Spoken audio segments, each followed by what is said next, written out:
याद रखना बंधुओं, हमारे शास्त्रों में कहा भी गया है कि अमृतस्यैव मृत्युश्च दैवम देहे प्रतिष्ठितम।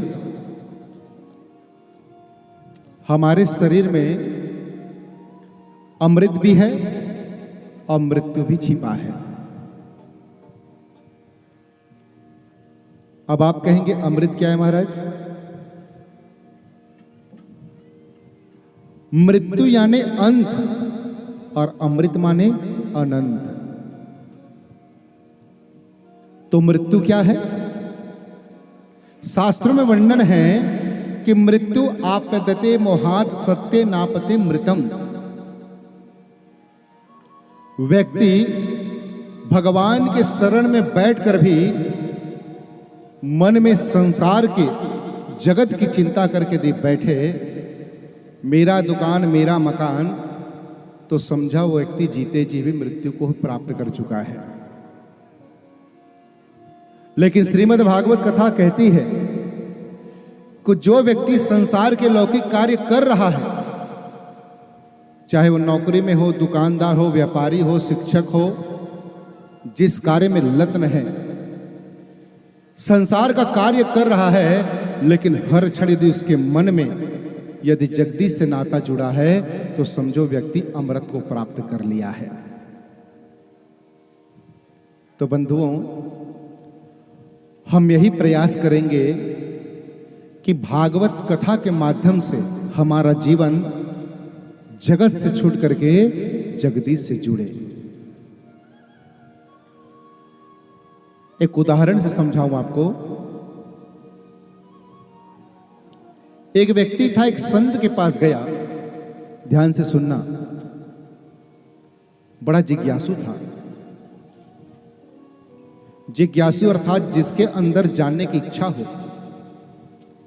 और तो मैं कहा भी करता बंधुओं, जब आप कभी किसी सदगुरु के सामने, सदगुरु के पास, अपने गुरुदेव के चरणों में, किसी अधिकारी वक्ता के पास यदि बैठो, तो जिज्ञासा लेकर बैठो। तो व्यक्ति बड़ा जिज्ञासु था। वो संत के पास गया और प्रणाम करके पूछा कि महाराज, भगवान को पाने का रास्ता क्या है? क्या पूछा? भगवान को पाने का रास्ता क्या है? संत ने कहा, अरे भैया, उनसे मिलने का रास्ता तो स्वयं ही बता सकते हैं। कौन बता सकता है उनका मिलने का रास्ता? तो व्यक्ति ने कहा कि महाराज, जब स्वयं मिल जाते तो बताने की आवश्यकता क्यों पड़ती? संत की आवश्यकता क्यों पड़ती? वो संत ने मुस्कुरा कर कहा, बेटा, भगवान के मिलने के ठिकाने बहुत हैं। ये मत सोचना कि भगवान बंसी बजाते तेरे सामने आएंगे कि धनुष बाण लेकर आएंगे। उनके तो अनंत रूप हैं, कभी मिल सकते हैं। बस तेरे लगन में अगन रहे, उसे प्राप्त करने की जिज्ञासा रहे।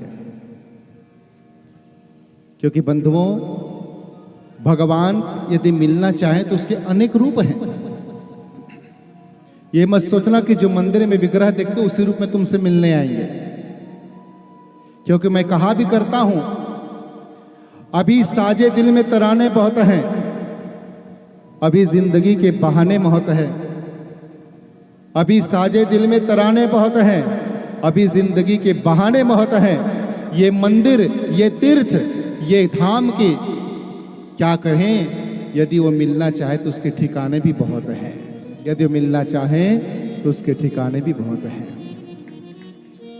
आपको कहीं तीर्थ जाने की जरूरत नहीं है। बस आपके अंदर उन्हें पाने की लगन होनी चाहिए। जब संत ने कहा कि उसके स्वरूप अनेक हैं, तो जिज्ञासु ने कहा, आप महाराज मुझे बताइए कि प्रभु कैसे मिलेंगे मुझे? तो संत ने कहा, तू आश्रम के बाहर जा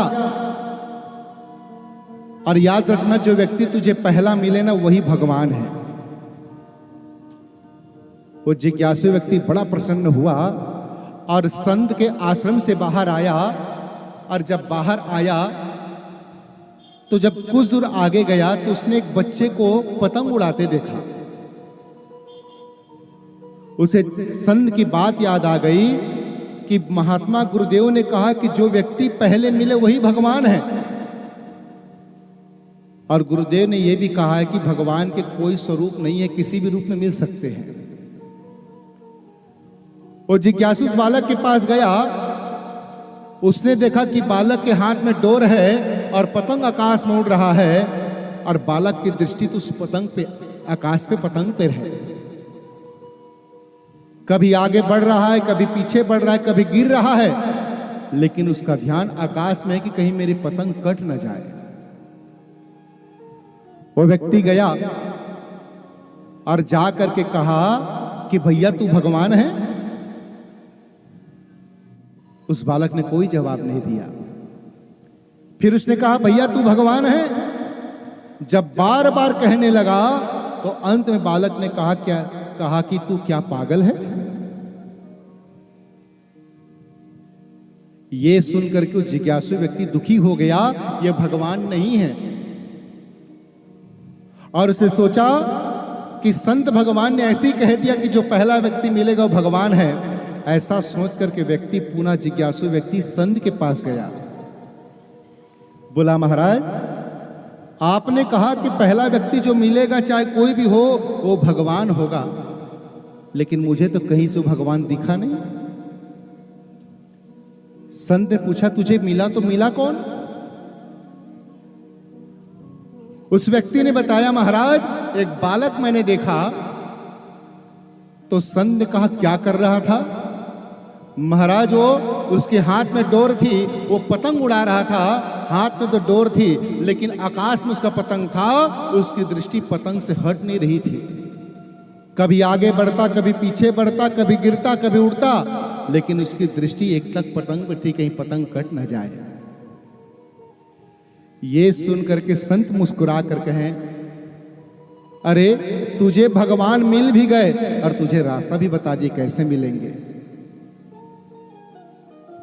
उस जिज्ञासु ने कहा मुझे समझ में नहीं आया महाराज कैसे भगवान मिल गए? उसने कहा अरे उस बालक को देखा तूने?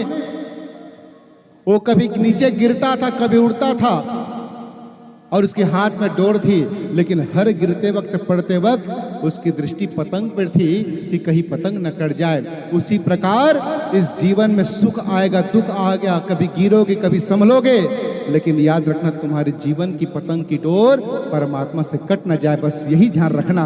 अगर ये ध्यान रख लिया तो तुझे परमात्मा से मिलने में देरी नहीं है। बंधुओं, कहने का तात्पर्य है कि सत्य में प्रतिष्ठित हुआ मन वही हमारे जीवन का अमरत्व है। और सत्य क्या है? जो नष्ट होने वाला नहीं हो। अब कहोगे संसार, ये संसार तो नष्ट होने वाला है। यदि जो नष्ट होने वाला नहीं है वही केवल एक और है, हमारे परमात्मा श्री बांके बिहारी है। इसलिए सत्य का सहारा लो, क्योंकि सब कहते हैं कि महाराज आत्मा मुक्त हो गई। याद रखना, मुक्ति न शरीर की होती न आत्मा की, क्योंकि आत्मा तो पहले से मुक्त है। यदि मुक्ति होती है तो मन की होती है।